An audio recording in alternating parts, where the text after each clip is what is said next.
yourself. Good morning. I'm Calvin Jones with the division. I'm the acting division chief for the Division of Fleet Management Services with Montgomery County Government. Excellent. Okay. So we're here to talk about the new electric transit buses. So exciting.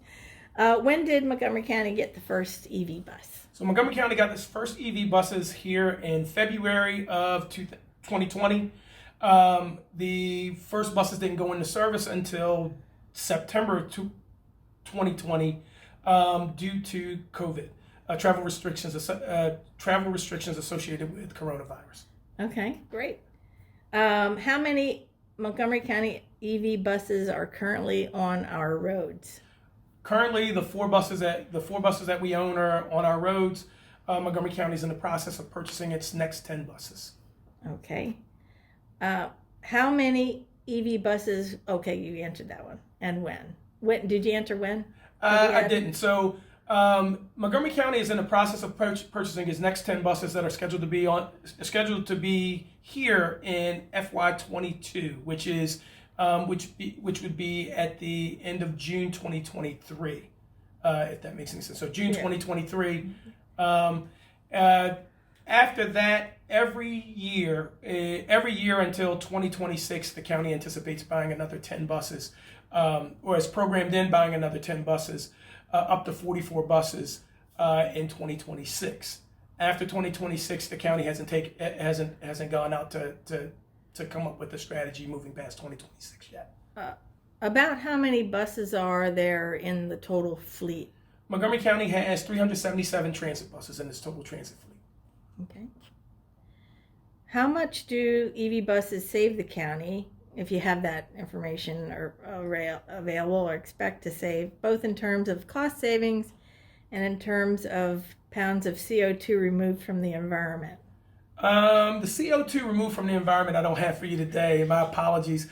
But from a cost saving standpoint, so when in thinking about costs for transit buses and the electric transit buses, you look at both the capitalized costs as well as the operating costs. And so from the capitalized costs, electric bus is actually more expensive. However, the savings is offset by the operating cost. The operating cost, we've looked at projections from the manufacturer that lean toward about $40,000 a year in savings based on energy utilization, as well as reductions in maintenance costs.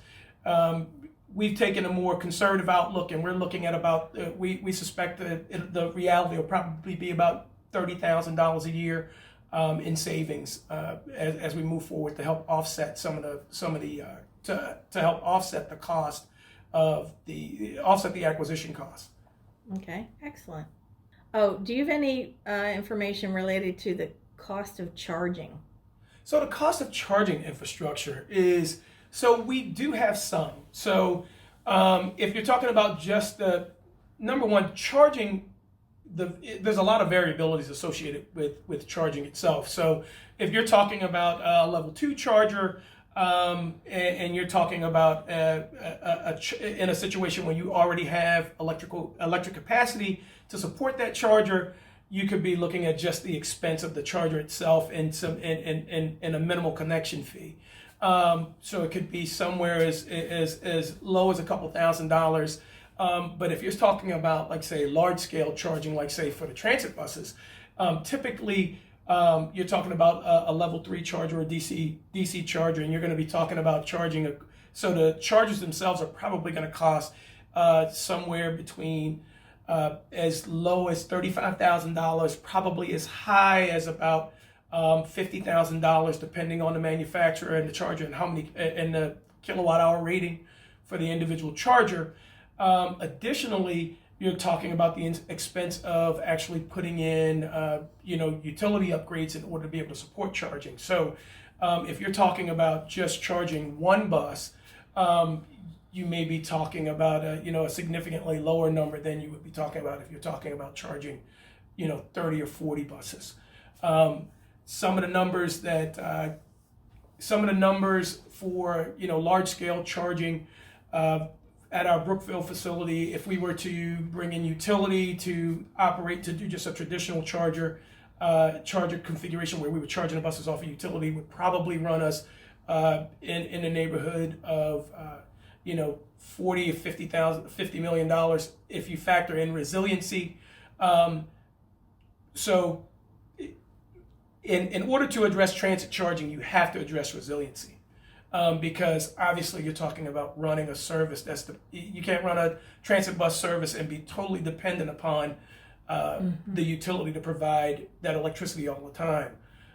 So in light of the cost that it would cost to charge off of the utility, Montgomery County took the approach of doing a microgrid. And so basically by doing a microgrid, we were able to incorporate resiliency into our charging model up front, where we would end up making our own electricity to use in the buses. 2 megawatts of that microgrid is solar. Another 2.5 megawatts is battery electric, and there's a little over a megawatt that'll come from CHP units.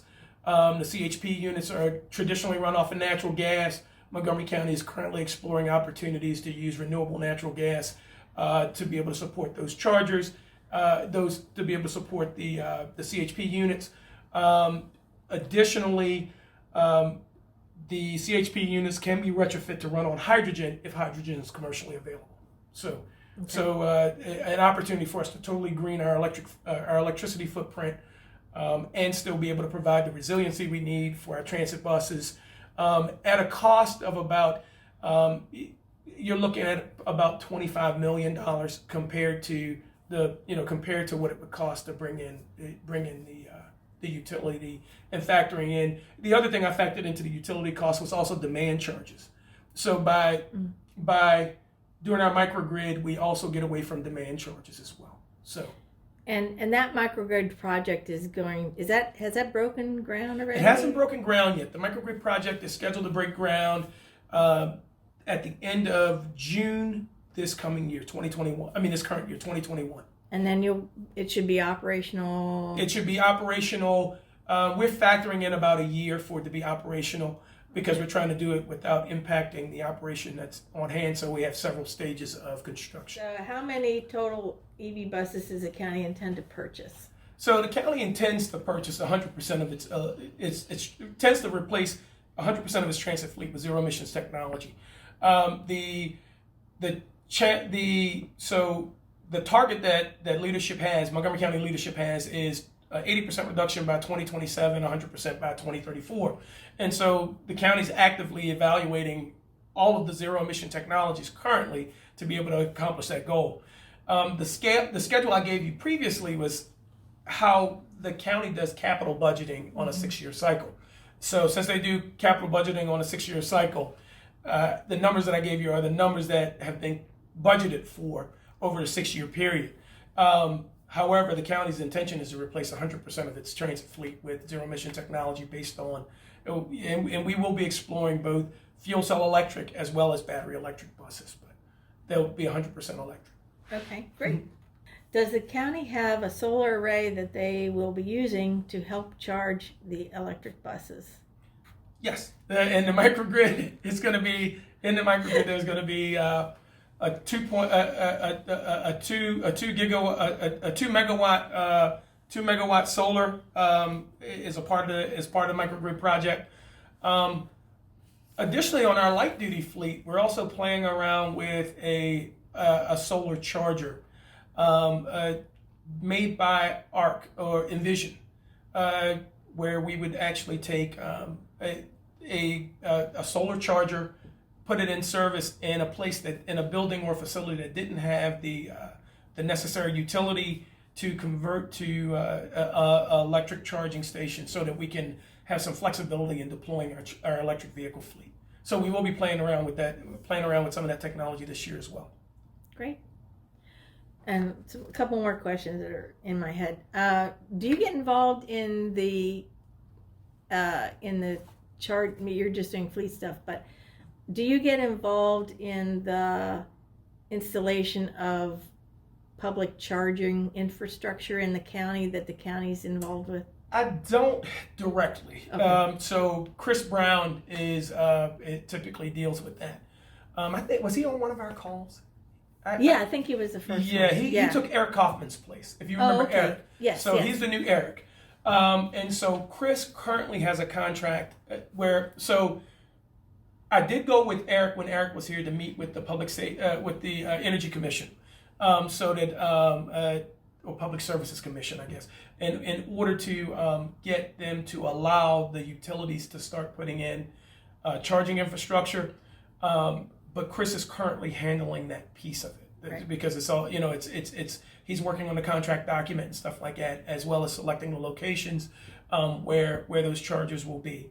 And it'll be geared toward the public, but fleet will be able to share some portions of that. So basically, it's public first, and then where we don't currently have infrastructure, the plan is to utilize it some so that we can then, saturate a market so that we can build additional infrastructure. So we're just trying to get the cost points to line up. Right. Yeah. One question about the microgrid, the 2 megawatt solar microgrid, is that just to feed the charging? Actually, it's going to feed the charging as well as the buildings that are down there. That's Yes. So it's going to we're going to be taking care of everything that's down there. The only thing that we don't, so it's interesting. One of the things that we weren't able to find was a byproduct of the CHP units is hot water, and it would have been great if we were located next to a hotel or something like that, because then you could literally, I wouldn't say give them hot water, but you could give them hot water so that they could utilize it. But unfortunately, so to go to vehicle washing, which is good, but it's not as, we won't be able to utilize as much of it as we would if we had, say, a hotel nearby or something like that. It would have been a really great utilization of the that additional hot water that comes from the CHP units. That's something for an entrepreneur to think about, isn't it? Yeah, it is. I mean, look, people always talk about green and entrepreneurship as two separate things. I said, no, they're the same thing. I was like, it's literally opportunities, business opportunities that come along. When you start talking about community development, and you start talking about, especially, so my wife works in community development. And that was one of the things that we've talked about is, microgrid. If you can, if you have a area that's already dilapidated and you're looking at large scale utility conversion or change or repair anyway, or overhaul, why not?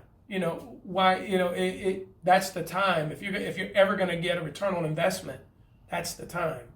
And you can take care of so many other inefficiencies that, the way that we did business, because that was the state of the art at that time. So I actually think that it's a really great opportunity for entrepreneurship for companies that's large enough to look at scale up to large size projects. What would you like to say about the other electric vehicles in the county fleet? So the county has been eagerly pursuing electric vehicles, and we're really excited about some of the offerings that are coming up in 2022. So the end of 2021, 2022, so let me back up a little bit. So we do have a electric vehicle pilot that we're about to embark on with Montgomery County Police Department, where we'll be electrifying a Mustang Mach-E. We'll be taking a Mustang Mach-E and we'll be using it in a police application. Specifically a patrol application. The location where it'll be, so initially it'll spend a portion of its life down at the training center so that the officers can get familiar with it, and then after that it'll be going to First Police District, where they already have a microgrid set up for charging. So they already have the utility and the infrastructure there, so we're going to match those two things together, and we're going to put it out there so that so the officers can use it in patrol. So that we can, obviously the reason that we're putting it in patrol is so that we can work through some of the challenges that we'll have with electrifying the police fleet.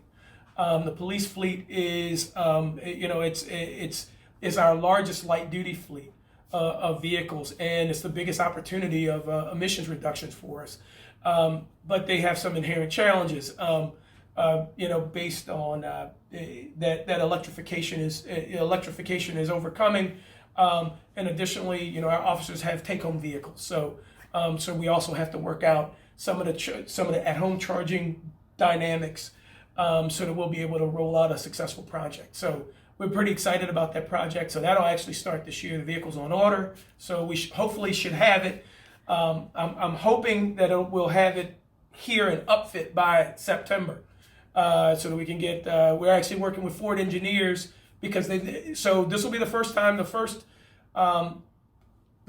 will be the first jurisdiction in the country to put a Mustang Mach-E in a patrol environment. So right now, Ford's working hand in hand with us to help us with all the loads, so that we can upfit the vehicle properly, so that it'll be successful. So we're very excited about that. But we're also excited about the Lordstown pickup trucks coming out this year. So we're excited to hopefully have an opportunity to purchase some of those. Additionally, Ford's coming out with the transit vans this year, which is both Ford and GM are both coming out with their cargo vans will be electric. And for us, that's another segment of our fleet that's a really good fit. I mean, the vehicles, they domicile at a county facility, they go out, they perform work every day, and then they come back, which is a great application for charging, or a great application for electrification. So we're pretty excited about those. So we plan on definitely pursuing some electric vehicles there. Additionally, we have some with the Mustang Mach-E. We'll be running some of those at our Silver Spring depot, because we have the microgrid located there. We're putting vehicles in areas where we have existing infrastructure already. So coinciding with the installation of that microgrid, we're currently scheduled to purchase 5 Mustang Mach-Es to operate down at that depot as their support vehicles. So again, we're pretty excited about electric vehicles this coming year. So Thank you. you're welcome.